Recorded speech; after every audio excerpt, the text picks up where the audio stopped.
Vagina Bear Farm. We're gonna do a little bit of a time-lapse video for this, talking about a compost bin. And this is just really simple, some garden fencing wrapped in a circle, kind of just sort of pinched back up onto itself to stay closed.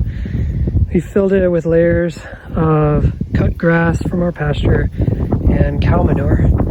And so in there's probably about, let's see, probably like grass manure, grass manure, grass manure, grass manure, grass manure, grass. Something like 7 layers in there. And when we filled it halfway up, we wetted it down really good. Filled it up the rest of the way, wetted it down again. Now we're gonna throw some cardboard over the top of it just to lock in some of that moisture a little bit better, keep it from escaping.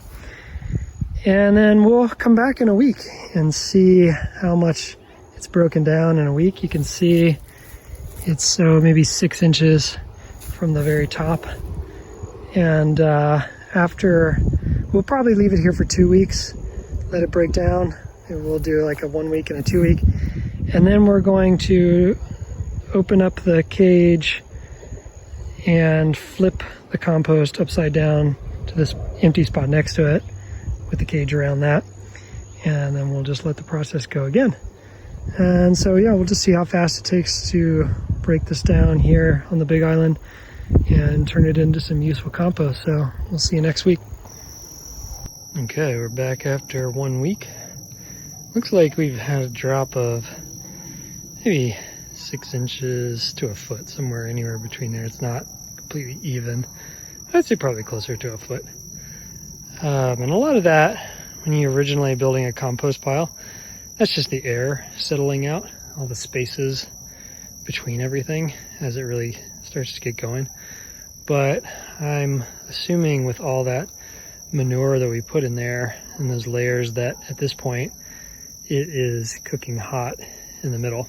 I had a piece of cardboard laying on the top to seal in the moisture at the top, but it just keeps blowing off and I've been too lazy to get like a rock or something to hold it down. But we'll get back to doing that. And we're gonna watch this for another week and then probably flip it after that. And so we'll check in about a week and see how we're doing. See you then.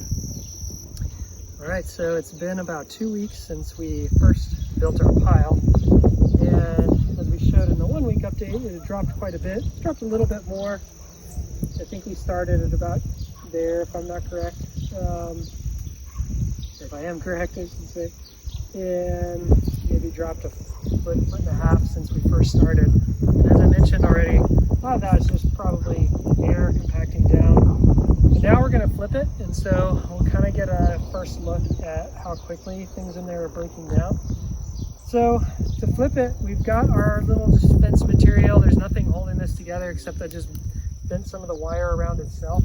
And so I'm just gonna open it up and we'll move it. And we're just gonna flip it to the open spot right next to the pile. So this is my favorite way to make a compost pile because it's super easy. And as long as you have the space, you just need double the space of your pile. And that way you can just flip it back and forth as it's decomposing.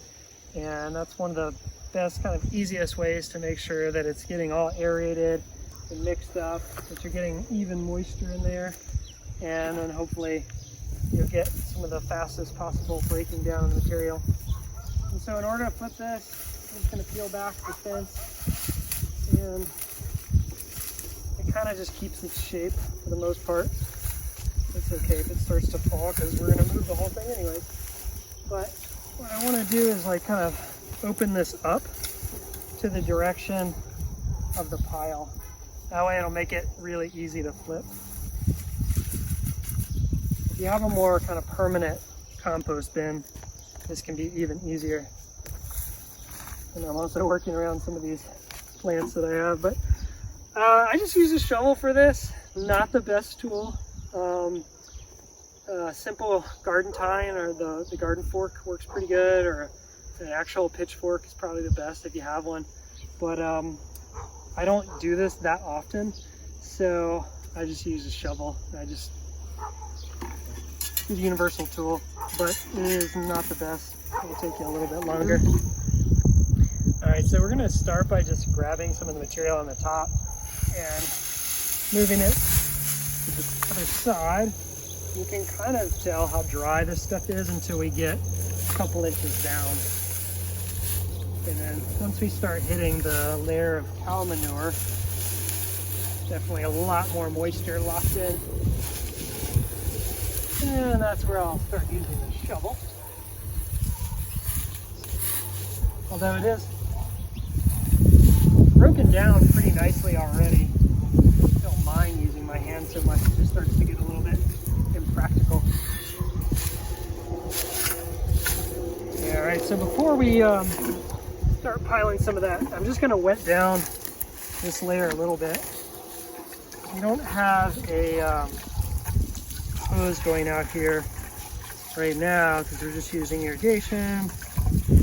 And if you've seen our video where we hooked up our rain catchment, we don't have a pump on that. So right now we're just filling up buckets and doing stuff like this. Rainwater is really good to use, whether it's just caught as it falls, or whether you're storing it, pouring it out of buckets like this, because it doesn't have chlorine or any other additives that'll interfere with the bacterial growth process that helps to decompose. It's not gonna like totally hurt your pile if you use a city water supply, but it just might slow the decomposition down a little bit. All right, so now I'm just gonna get in here with my shovel and just kind of start scraping some of this over. And it's kind of formed like a giant pancake at this point. So this is where that fork would really come in handy. But we're just gonna kind of make sure we mix that manure in the best we can, kind of evenly, so that it'll continue to decompose as quick as possible. So that's really the point here, is we're trying to make compost really fast. I mean, you can pile up a bunch of stuff and just sit back and let nature do the job. But we want to build soil fertility quickly, so we're just trying to encourage it to go as quick as possible. We'll water another layer here. Now, if you're doing this in Hawaii or maybe in other warm tropical places, definitely watch out, because I've seen a couple of really big centipedes already. You want to have gloves, pants, boots, because those suckers bite and it hurts. So now, as I'm getting down to this second layer of manure, right underneath that layer, it's pretty dry. So I'm gonna make sure I water really well, because when compost starts to dry out, it really slows down the decomposition. You really want to make sure it stays moist, not drowning, just nice, saturated, even moisture. So I'm gonna go use our bucket here and just kind of spread it around.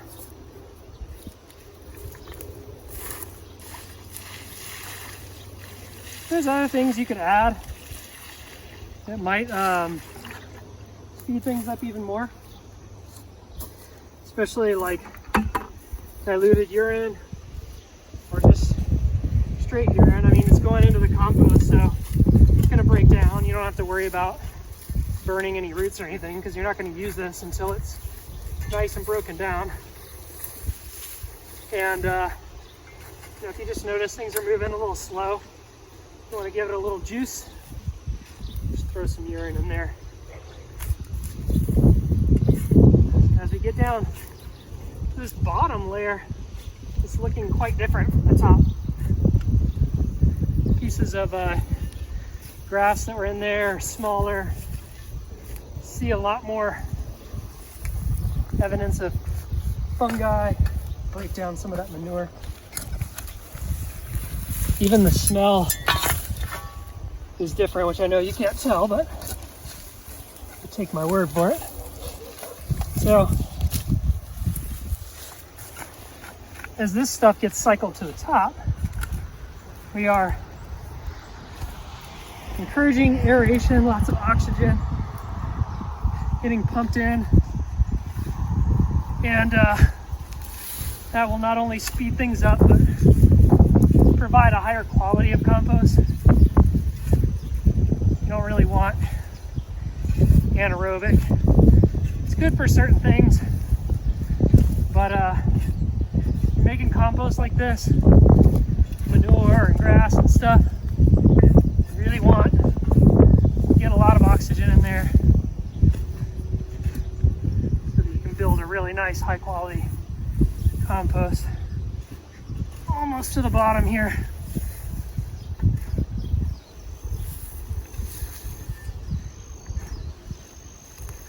All right.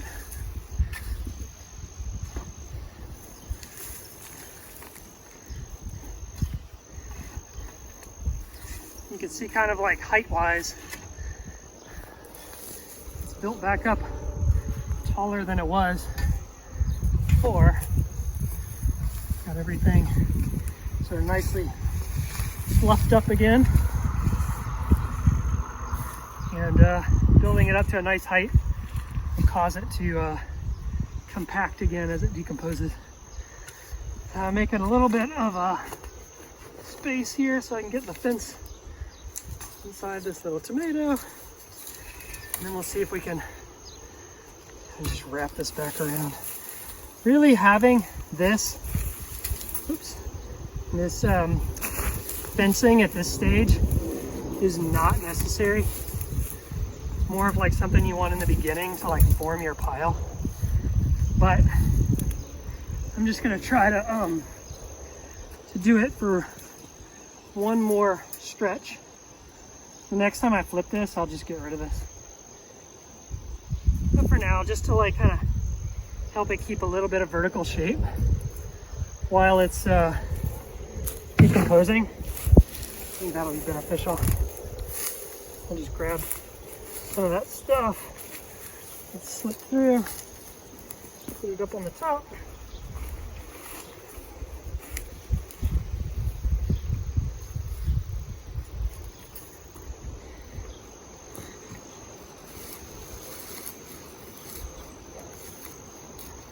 All right, and then we have a little bit of water left. Not too much, but probably come back and do another round of water on the top. And take our cardboard, cover it back up to seal in the moisture.